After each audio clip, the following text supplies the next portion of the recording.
Marami ang nagtatanong kung bakit nga ba kailangan nila iparehistro ang kanilang mga negosyo. Paano kung maliit pa lamang? Kailangan pa rin ba itong iparehistro? Ano naman ang mangyayari kung hindi? Yan ang tatalakayin natin ngayon.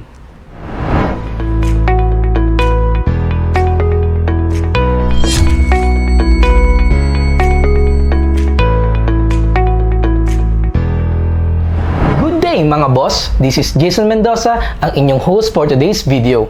Karamihan sa ating mga negosyante, lalo na ang mga nagsisimula pa lamang, ay walang sapat na kaalaman kung bakit nga ba kailangan nila parehistro ang kanilang mga negosyo. Bakit nga ba? Tara, at alamin natin.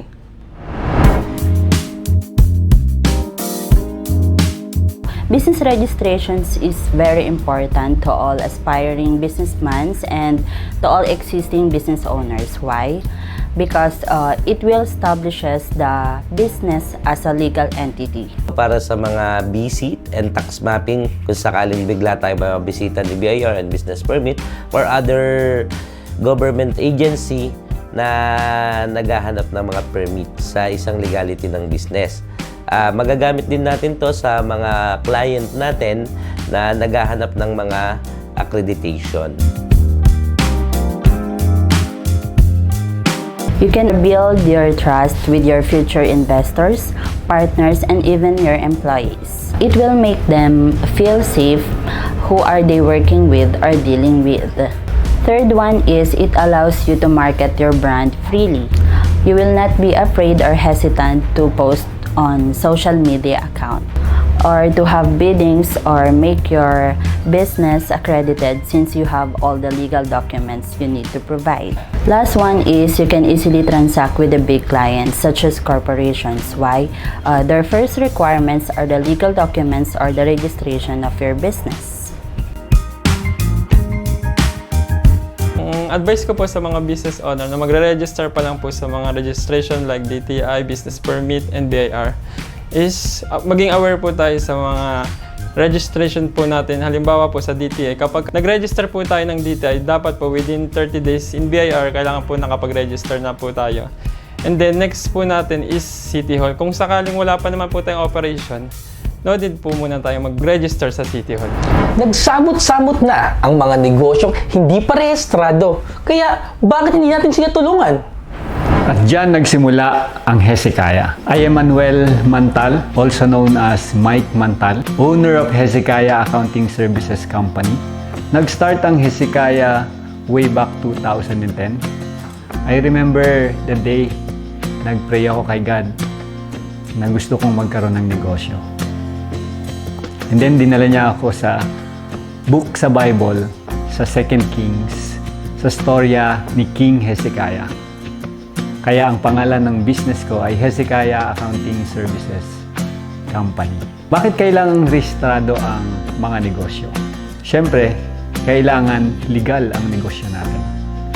Para hindi tayo tinatawag na fly by night.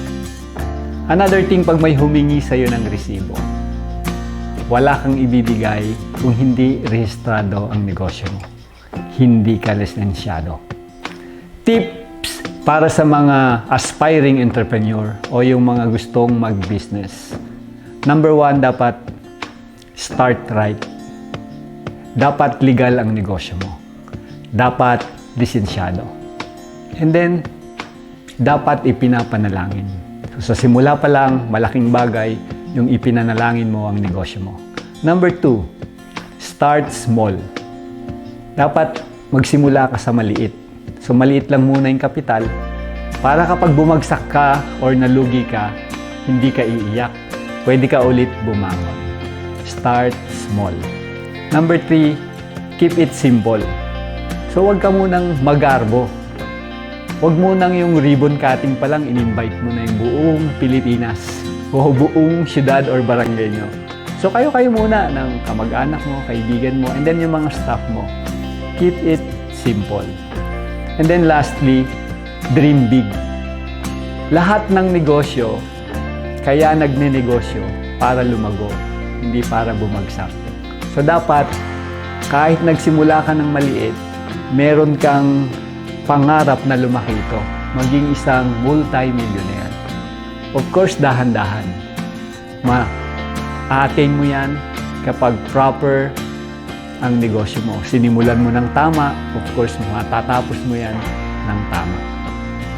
Ano ang ginagawa ng Hezekiah Accounting Services Company? Kami po ang tinatawag na accountants, auditor, bookkeeper. Tinutulungan po namin ang mga negosyante unang-una magperehistro ng tama mula DTI, mayors to BIR. At kapag narehistro na sa BIR, kami ang gumagawa ng mga libro nila. Kami ang nagpo-file, nagbabayad ng mga taxes nila sa bangko kapag may payment or sa BIR kapag ipapareceive lang if no payment. Nagbibigay din kami ng mga advices sa mga negosyante kung ano yung dapat nilang gawin para umunlad yung kanilang negosyo. Kung paano sila magba-branch out, kung paano sila mag-franchise, o kung gusto nilang i-franchise yung mga negosyo nila. Nandito lang kami, Hezekiah Accounting Services Company. Kapag kailangan nyo ang tulong namin, don't hesitate to call us. Again, this is Mike Mantal. Thank you. Ngayon, alam mo na. Kaya kung ikaw, may plano ka magtayo ng sariling negosyo, marapat lang na magsimula tayo sa tamang proseso dahil ito rin ay para sa atin. Bakit? Gusto mo ba na patong-patong na multa? Siyempre, hindi. Kaya kung ikaw, napapanood mo tong video to hanggang dulo, mag-like, subscribe ka na sa aming mga social media accounts upang masubaybayan mo ang aming mahalagang videos para sa iyo. I'm Ana Marie M. Escobar of Powerhouse Pest Control Services. I came across this accounting firm way back 2008. Pangalan ko pala Mark Salcedo.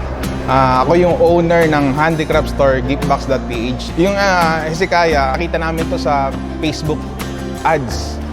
That time kasi problematic ako in terms of bookkeeping.